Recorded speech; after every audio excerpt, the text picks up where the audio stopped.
कुटुंब classes by doctor ऋतु गुप्ता। और आज हम स्टार्ट करेंगे अपने चैप्टर 3 की सेकेंड पार्ट को, जहां पर हमें डिस्कस करना है स्टैट्यूटरी और पब्लिक कॉर्पोरेशंस। लास्ट वीडियो में हमने डिस्कस किया था पब्लिक एंड प्राइवेट एंटरप्राइज और पब्लिक एंटरप्राइज में डिपार्टमेंटल अंडरटेकिंग को। स्टैट्यूटरी और public corporation is again a very easy category to understand and to write in the exams also. Public corporation को statutory corporation कब कहा जाता है? जहां पर आपकी जो ऑर्गेनाइजेशन है which is being formed by specific act of parliament, right. और वही एक्ट बताता है इसके क्या रूल्स होंगे, क्या रेगुलेशंस होंगी, क्या पावर्स होंगी, क्या फंक्शंस होंगे एम्प्लॉय के, तो सब कुछ उस एक्ट के अकॉर्डिंगली ही रन करेगा। इसकी फंडिंग सारी गवर्नमेंट करती है।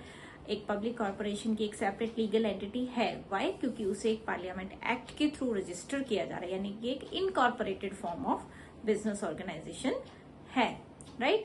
अब ये जो ऑर्गेनाइजेशन है पूरी तरीके से क्योंकि गवर्नमेंट ही ओन करती है, बट इनको फिर भी अगर कोई लोन की रिक्वायरमेंट है यानी कि एक्स्ट्रा फंड्स की रिक्वायरमेंट है तो वो पब्लिक से ले सकते हैं। रिजर्व बैंक ऑफ इंडिया वो आपका पब्लिक कॉर्पोरेशन है। Life insurance company, you must be aware about the LIC schemes. वो सभी जो LIC स्कीम्स आप परचेज करते हैं वो एक पब्लिक कॉर्पोरेशन है। Food corporation of India, FCI के गोडाउन्स है इतने सारे। अगर आप देखोगे यहाँ से दिल्ली से घेवरा की तरफ जाते हैं तो भी आप देखने को मिलेगा। ये सब पब्लिक एंटरप्राइज है जिन्हें एक स्पेशल एक्ट के अंडर क्रिएट किया गया है। अब इसकी एक थोड़ी सी ब्रीफ समरी हम डिस्कस कर लेते हैं। बहुत ज्यादा इसकी डिटेल्ड स्टडी की रिक्वायरमेंट नहीं है।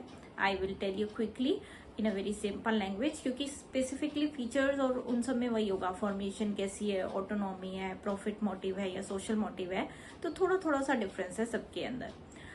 फॉर्मेशन, अब मैंने बताया एक्ट है तो फॉर्मेशन किसके थ्रू होगी? एक स्पेशल आपका जो भी एक्ट है, अगर FCI है तो उसका एक्ट, जो भी स्टेट लेजिस्लेशन एक्ट है उसके अंडर इसकी होंगी। ऑनरशिप टोटल गवर्नमेंट का रहेगा। मैनेजमेंट उस एक्ट के अकॉर्डिंग, क्योंकि उसी के रूल्स एंड रेगुलेशन इस पर अप्लाई हो रही है, तो उस एक्ट के अकॉर्डिंगली आपके सारे के सारी मैनेजमेंट होगी। Financing, yes definitely government finance कर रही है, इनको एक और फ्रीडम है कि ये पब्लिक से लोन भी ले सकते हैं।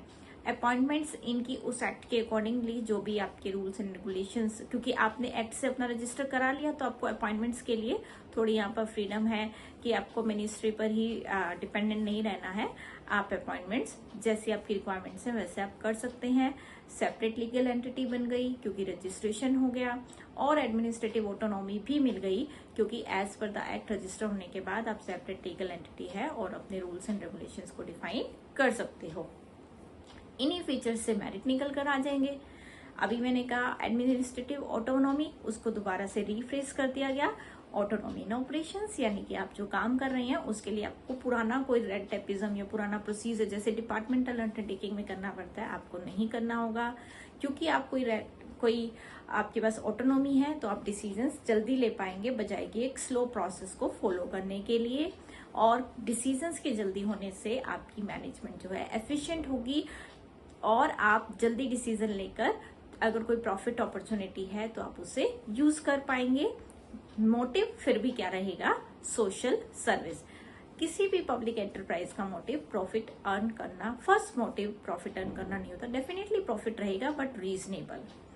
प्रोटेक्शन ऑफ पब्लिक इंटरेस्ट, क्योंकि सर्विस मोटिव लेकर चल रहे हैं तो वो हर बार उनकी कोशिश क्या रहती है? LIC स्कीम्स हैं वहां पर हर बार कोशिश क्या होती है कि जो आप प्रीमियम देते हैं उसके अंदर आपको best to best claim services मिले। तो हर बार public interest, Reserve Bank of India banker of bank होता है, वो मेक श्योर करता है कि वो पूरे आपके इन्वेस्टर के प्रोटेक्शन के लिए रूल्स एंड रेगुलेशन बनाए, राइट। तो इनकी मेरिट यही होती है कि वो पब्लिक के इंटरेस्ट के बारे में सोचकर ही रूल्स एंड रेगुलेशंस को बनाते हैं। लिमिटेशंस क्या रहेंगी? क्योंकि रजिस्ट्रेशन हुआ है ना तो थोड़ी सी फॉर्मेलिटी करनी पड़ेगी, उसी को लिमिटेशन में डाल दिया जाता है। इनकम्प्लीट ऑपरेशनल ऑटोनॉमी, मैंने कहा ऑटोनॉमी है, अब मैं कह रही हूँ ऑटोनॉमी नहीं है, क्योंकि जो मेन सीनियर पोजीशंस पर होते हैं वो सभी लोग क्योंकि गवर्नमेंट के थ्रू ही अपॉइंट होते हैं, तो थोड़ा बहुत ऑपरेशनल ऑटोनॉमी में चैलेंजेस आते हैं क्योंकि गवर्नमेंट कंट्रोल होता है, पॉलिटिकल इन्फ्लुएंस भी कभी कभी आ जाता है, इस वजह से पूरी ऑटोनॉमी कभी कभी इंजॉय नहीं कर पाते हैं। कॉम्पिटिटिव फीलिंग नहीं है क्योंकि पब्लिक एंटरप्राइज से चला रहे हैं, सर्विस मोटिव से चला रहे हैं, हमें सेल की भागदौड़ में नहीं जाना है, तो कॉम्पिटिटिव फीलिंग तो डेफिनेटली आपको नहीं रहेगी उसके अंदर। और समटाइम्स जो डायरेक्टर्स या ऊपर सीनियर्स होते हैं वो अपनी पर्सनल सैलरीज और मैनेजमेंट सैलरीज वगैरह में इतने इंटरेस्टेड हो जाते हैं कि उनका मोटिव, पर्सनल मोटिव इतना ज्यादा पावर कर जाता है कि वो सर्विस मोटिव को भूल जाते हैं। ये देखो IDBI बैंक, एयर इंडिया, ये कौन है? ये सब पब्लिक कॉर्पोरेशंस हैं। गए हो एयर इंडिया की फ्लाइट से? बताना कैसा एक्सपीरियंस रहता है। मैं अभी नहीं बताना चाहूंगी, but you check on website और नेट की एयर इंडिया की फ्लाइट्स कैसी रहती हैं। तो ये कहाँ पर बनाई जाती हैं पब्लिक कॉर्पोरेशंस? यूटिलिटी मतलब कहाँ जरूर होती है? जहाँ where public interest is of utmost priority and much capital. Airlines, aviation industry छोटी मोटी इंडस्ट्री नहीं है, जैसे रेलवेज छोटी मोटी नहीं थी, तो वहां पर ऐसी इंडस्ट्रीज के अंदर आपको पब्लिक कॉर्पोरेशन की रिक्वायरमेंट रहती है। And the next and last in the public enterprise is the government company. Company आ गया तो डेफिनेटली इसका रजिस्ट्रेशन किसके थ्रू होगा? कंपनीज एक्ट के थ्रू होगा। कंपनी की कितनी कैपिटल होनी चाहिए गवर्नमेंट के पास? 51% होनी चाहिए, या तो सेंटर के पास होनी चाहिए या फिर स्टेट के पास होनी चाहिए। समझ आ रहा है ना? बहुत आसान है, ऐसे ही याद करना है शॉर्टकट में, और ये चैप्टर आपका कंप्लीट हो जाना है। ठीक है, तो मेजर शेयर होल्डिंग किसकी होगी? गवर्नमेंट की होगी। मेजर का मतलब 50 से ऊपर 51। ठीक है, 51 के बाद 49 से सारा आप पब्लिक में इनवाइट करके वहां से आप ले लें पैसे। ठीक है, तो गवर्नमेंट की दो कैटेगरी होगी, या तो सारा गवर्नमेंट ने लगाया या फिर गवर्नमेंट ने खुद और पब्लिक से पैसा लेकर उसको कलेक्ट किया।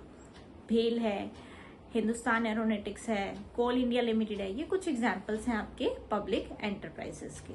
अब इसकी मेरिट्स और डिमेरिट्स, पॉइंट्स वही रहेंगे, फॉर्मेशन है, मोटिव है। मैं बार बार इसलिए बोल रही हूँ ताकि आपको ये पॉइंट्स फीड हो जाए, यही पॉइंट्स लिखने हैं।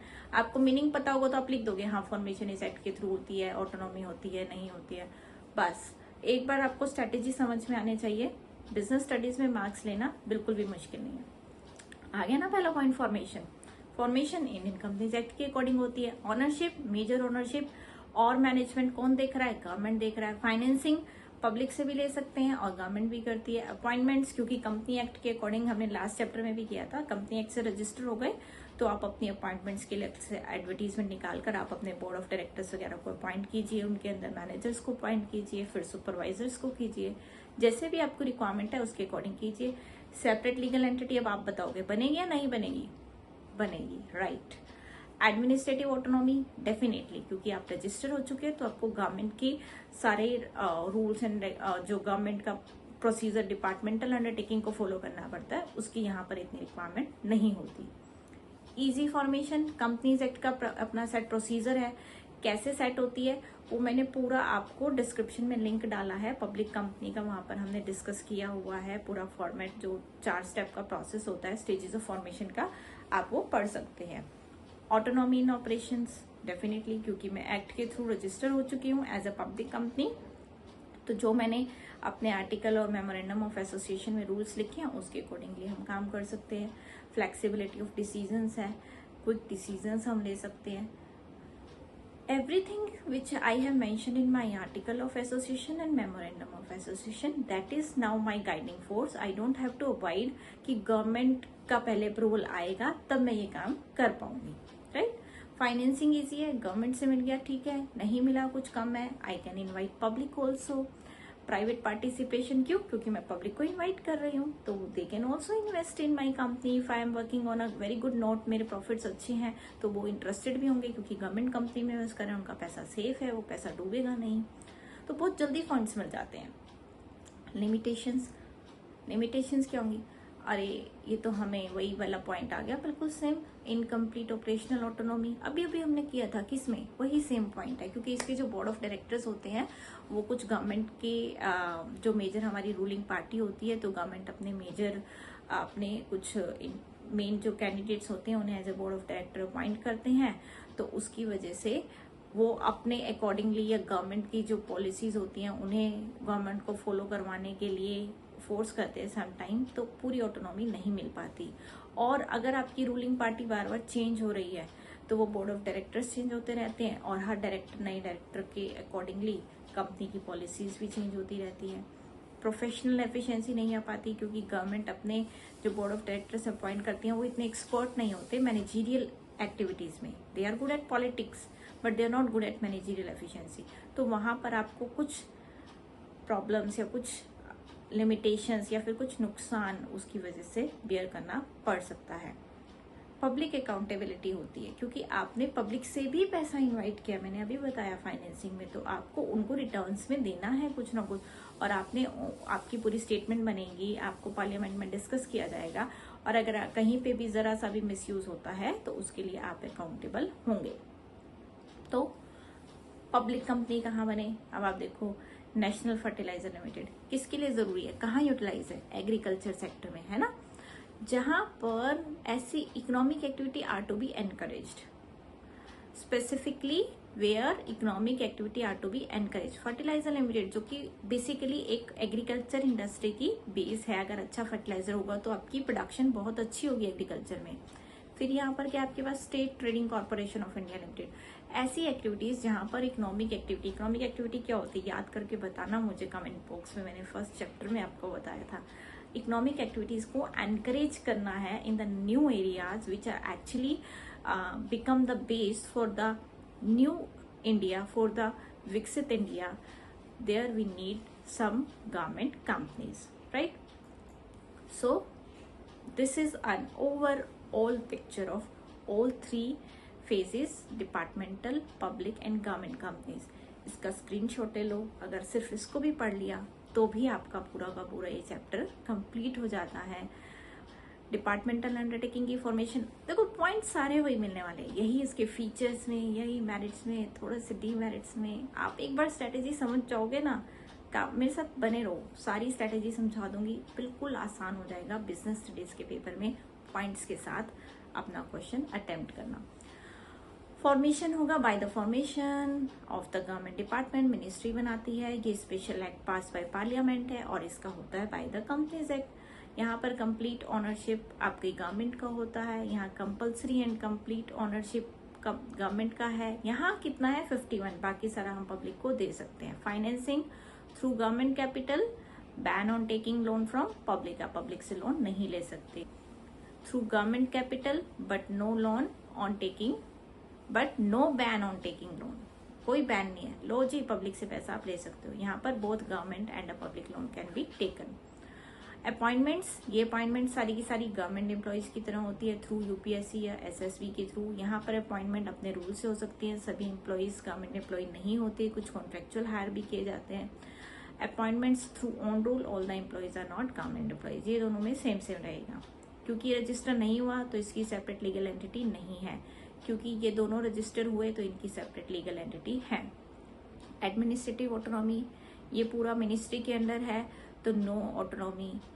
यहाँ पर आपने अपने रूल्स स्पेशल एक्ट के थ्रू करा तो कुछ आपको एडमिनिस्ट्रेटिव ऑटोनॉमी मिली, इससे थोड़ी सी बेटर ऑटोनॉमी आपको किस में मिल जाती है, आपकी कंपनी के अंदर। लास्ट है सूटेबिलिटी, जहाँ सीक्रेसी, मैंने बताया था ना, डिफेंस सीक्रेसी की रिक्वायरमेंट है तो उससे कंप्लीट गवर्नमेंट ऑनरशिप में रखिए, और उसमें पब्लिक का कोई पैसा हमें लेने की जरूरत नहीं है। पब्लिक का पैसा लोगे तो चीजें दिखानी पड़ती हैं, right. Where public interest of utmost priority and much capital is required, right. बहुत ज्यादा कैपिटल की रिक्वायरमेंट है, capital, aviation industry, air India. अब ये जहाँ इकोनॉमिक एक्टिविटीज को मुझे एनकरेज करना है, सबसे इजी पार्ट है ये, मुझे तो सबसे इजी चैप्टर लगता है ये। अब ये है पब्लिक और प्राइवेट कंपनी के बीच में डिफरेंस, ये मैं इसलिए डाल देती हूँ वीडियोस में क्योंकि ये कभी कभी सिर्फ ये डिफरेंस ही पूछा जाता है, पूरा चैप्टर आपने पढ़ लिया, आपको अरे यार डिफरेंस तो पढ़ा नहीं, तो ये भी आपके लिए यहाँ पर क्रिस्प वे में रेडी है। ऑब्जेक्टिव, चीफ एम क्या होता है, अब जल्दी से याद कर दे जाओ। पब्लिक का क्या है, सर्विस मोटिव, प्राइवेट का क्या है, प्रॉफिट मोटिव। ऑनरशिप यहाँ पर किसके पास होती है, पूरी भी हो सकती है गवर्नमेंट के पास, पार्शली भी हो सकती है, यहाँ सब प्राइवेट के पास है। फॉर्म्स ऑफ ऑर्गेनाइजेशन यहाँ पर 3 करे, departmental, public corporation, government company. यहाँ पर हमने बहुत सारे करे थे, पिछले चैप्टर से करते आ रहे हैं, sole, joint stock company, joint in the family, आपका पार्टनरशिप, सारे के सारे। फाइनेंशियल रिसोर्सेज सप्लाइड एंटायरली, या तो सारी गवर्नमेंट देती है या थोड़े बहुत हम पब्लिक से लेते हैं।